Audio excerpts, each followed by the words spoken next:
এখানে ঈশ্বর আমাদেরকে বলছে ভয় করো না, আমি তোমাকে মুক্ত করেছি। অর্থাৎ আমরা বিভিন্ন বন্দেজ থেকে, বিভিন্ন শয়তানের বেড়াজাল থেকে আমরা আজ মুক্ত। এবার আপনাকে শয়তান ধরে নিয়েছে, পর্যন্ত ক্যান্সার, এবার ঈশ্বর থেকে খারাপ জিনিস আসে না।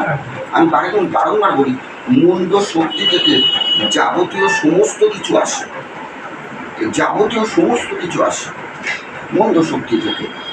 আর ঈশ্বর বলেছে আমি তো তোমাকে ক্যান্সার থেকে মুক্ত করেছি, তুমি ভয় করো না, তুমি আমার, যেমন আমি তোমাকে নাম ধরে রেখেছি। হালেলুয়া। আজকে যদি ঈশ্বর আপনাকে নাম ধরে না রাখতো, এই জায়গায় আপনি আজকে বসে থাকতে পারতেন না, আপনি আজকে ক্যান্সার থেকে সুস্থ হতে পারতেন না। কেন? ঈশ্বর আপনাকে নাম ধরে বলেছে তুমি আমার। ঈশ্বর আবার বলছে তুমি যখন